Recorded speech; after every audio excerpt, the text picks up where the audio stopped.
रज़ा हराज साहब, आपका क्या ख्याल है जी कि नए सूबे या नए एडमिनिस्ट्रेटिव यूनिट्स बनने चाहिए या नहीं बनने चाहिए? मीर साहब, ये मेरा जो इस मामले में मेरा व्यू है, मैं आज से नहीं, मैं तो तकरीबन कई सालों से इसका हामी हूँ, इसका दाई हूँ।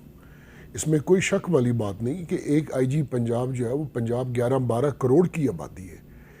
12 करोड़ के लिए एक आईजी साहब है, एक चीफ सेक्रेटरी साहब है। फिर पंजाब के वॉल्यूम से मैं ये समझता हूँ कि अगर हमने वफाक को और फेडरल गवर्नमेंट को, फेडरेशन को मजबूत करना है तो एडमिनिस्ट्रेटिव यूनिट्स की क्रिएशन में कोई फेडरेशन और मजबूत होगी, पाकिस्तान को तकवीयत मिलेगी, पाकिस्तान बेहतर गवर्नेंस हो जाएगी। इससे हमारे हालात बहुत बेहतर होंगे इंशाल्लाह। जो पसमानदा इलाके हैं, तो जैसे आप मोहसिन नकवी साहब से इत्तेफाक करते हैं? मीर साहब, मोहसिन नकवी साहब की मैंने स्पीच वही सुनी है, जो मैं पूरी तो नहीं सुनी, लेकिन यकीनन मोहसिन नकवी साहब ने जहाँ तक जो कुछ मैंने सुना है उसमें मुझे उनकी बात में कोई चीज़ गैर मौजू नज़र नहीं आई। देखिए, हर बंदे के एक बात करने का तरीका होता है। राना सनाउल्लाह साहब का अभी आपका वो व्यू सुन रहा था, उनका एक स्टाइल है, मोहसिन नकवी साहब का एक स्टाइल है। दो सके भाई हैं, उनका एक घर के अंदर उनका हो सकता है अंदाज़ गुफ्तगू मुख्तलिफ हो, लेकिन इस बात को, जो असल बात मोहसिन नकवी साहब ने की है, उसको तो मेरे ख्याल में उसमें उन्होंने बात कुछ सही की है और उसमें कोई दूसरी राय नहीं है। जो मैंने सुना, उन्होंने कहा जी पूरी पॉलिटिकल पार्टीज इकट्ठे बैठे, बिल्कुल ठीक है। कंसेंसस डेवलप करें, बिल्कुल ठीक है।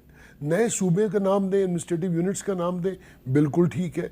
इतनी बड़ी पॉपुलेशन और वही एग्जीक्यूटिव उस सिस्टम में कोलैप्स कर जाएगा, खतरात है।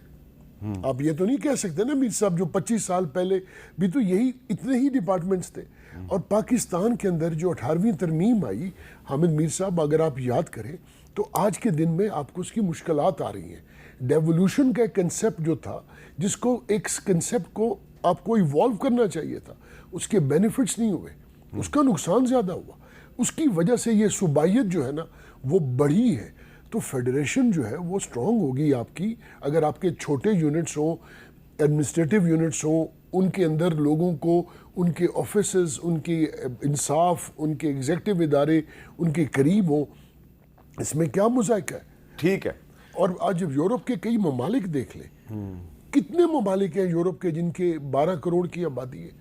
एक अकेला पंजाब, आप हमारे मेंबर्स देख लें, पूरे पंजाब के मेंबर्स 142 हैं और 342 के हाउस में, मतलब इसमें मैं स्पेशल सीट्स नहीं शामिल कर रहा। अच्छा, आमिर डोगर साहब, आपका इस मामले पे क्या ख्याल है कि नए सूबे बनने चाहिए?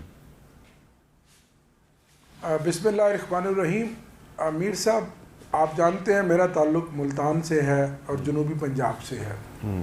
मैंने ख़ुद बतौर मेंबर सूबाई असम्बली और फिर कौमी असम्बली के मेंबर के तौर पर, और इससे पहले मेरे वालिद साहब मलिक सलाहुद्दीन डोगर जो सेनेटर भी थे और मेंबर सूबाई असम्बली भी रहे, हमने नए सूबों के लिए और जनूबी पंजाब सराइकी सूबा बनने के लिए बहुत जद्दोजहद की है और कर रहे हैं। नए सूबों में जनूबी पंजाब ही वो वाहिद सूबा है जिसके ऊपर तकरीबन मुकम्मल कंसेंसस पाया जाता है। और जिस तरह रज़ा हराज साहब वफाकी वज़ीर PMLN के हैं, अगर नए सूबों में कोई रुकावट थी सियासी पार्टियों के हवाले से, मीर साहब आप जानते हैं, तो PMLN की थी। और आज अगर वफाकी वज़ीर PMLN भी मेरे भाई कह रहे हैं कि जनूबी पंजाब को सूबा बनना चाहिए, तो ये तय हो गया कि सबसे पहले इंशाल्लाह जनूबी पंजाब ही सूबा बनेगा। और उसका ऊपर एक अमली काम अगर किसी ने किया तो हमारी हुकूमत, जो इमरान खान साहब की हुकूमत थी, हमने किया। हमने जनूबी पंजाब सेक्रेटेरिएट बनाया, हमने सेक्रेटरीज़ को बैठाया, हमने एडिशनल IG को बैठाया और इख्तियार देकर बैठाया और बजट की रिंग फेंसिंग। ठीक है। आज आप सब जानते हैं कि वो सेक्रेटरीज़ को दोबारा वापस लाहौर बुला लिया गया, इख्तियारात वापस ले लिए गए, फंड्स वापस ले लिए गए। तो हमारी महरूमियों का, हमारी जो गुर्बत का और बेरोज़गारी का, इस हलाके की पसमानदगी का हल तो नया सूबा है और जनूबी पंजाब एक सूबा बनना चाहिए जो वायबल भी है, जिसके ऊपर कंसेंसस भी है, जिसकी आबादी भी है। अब जहाँ तक बात रह गई इंतज़ामी यूनिट से सूबे बनाने की, तो मैं हामी हूँ कि नए सूबे ज़रूर बनने चाहिए, मोहसिन नकवी साहब की इस बात का, और ये वक्त की ज़रूरत भी है। लेकिन ये सूबे मीर साहब आबादी की बुनियाद पर बने। जिस तरह आपने सरदार यूसुफ साहब की वो प्रेस कॉन्फ्रेंस का जिक्र किया कि 3.5 करोड़ की आबादी थी और आज 26-27 करोड़ की आबादी है। जिन जिन सूबों में आबादी का अज़दहा आए रोज़ हमारे वसाइल को बेदरेक तरीके से खा रहा है, उन सूबों में सबसे पहले उनके अंदर से सूबे बनने चाहिए। और जहाँ आप समझते हैं कि अभी आबादी इतनी नहीं है, वहाँ बेशक आप सेकंड फेज़ में बनाएं, लेकिन सूबे बनना ये इस वक्त की अहम ज़रूरत है। ठीक है जी। आगा रफ़ीउल्लाह साहब, आप क्या फरमाएंगे इस मामले पे? बिस्मिल्लाहिर्रहमानिर्रहीम, अल्लाहुम्मा सल्लि अला मुहम्मद व अला आलि मोहम्मद। मीर साहब देखें, जैसे हमारे दोस्तों ने कहा है कि सूबों के हवाले से, अगरचे आपकी नीयत ये है कि जिस तरीके से आमिर डोगर साहब ने फरमाया, जिस तरीके से रज़ा इराज साहब ने फरमाया कि वो एक सूबे की 2/3 मेजॉरिटी से एक तहरीक पास हुई है जो पंजाब में, चाहे वो वसैर सूबा हो चाहे वो जनूबी पंजाब हो, तो उसके हवाले से उनकी एक तहरीक 2/3 अक्सरियत से पास हुई है पंजाब असम्बली से। तो ये अगर सीरियस है तो वो करके दिखा दें।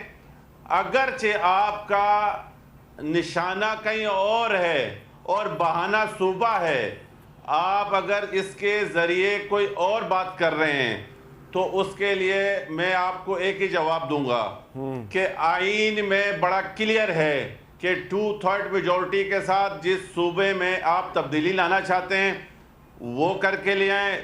नेशनल असम्बली से 2/3 मेजॉरिटी से पास करें, सेनेट से पास करें, आवाम में पैनिक ना फैलाएं। अगरचे आप मुझसे पूछते हैं तो पाकिस्तान बना है, पाकिस्तान की बुनियाद जो बनी है वो सूबों का इल्हाक बना है। वहाँ पर बलोचिस्तान ने, सिंध ने, पंजाब ने, खैबर पख्तूनख्वा ने पाकिस्तान बनाया है। पाकिस्तान ने सूबे नहीं बनाए, पाकिस्तान में सूबे नहीं बने, ये सूबे थे जिन्होंने पाकिस्तान बनाया है। अच्छा, एक थोड़ी सी इसमें आप समझते हैं, इसमें थोड़ी सी हिस्टोरिकल करेक्शन हो जानी चाहिए। 14 अगस्त 1947 को जब पाकिस्तान बना था तो कम से कम एक सूबा जो है वो उस वक्त पाकिस्तान में शामिल नहीं था, उसका नाम बलूचिस्तान था। बलूचिस्तान जो है वो काफ़ी महीनों के बाद जो खान अफ कल्लात था उसने पाकिस्तान में शमूलियत का ऐलान किया था।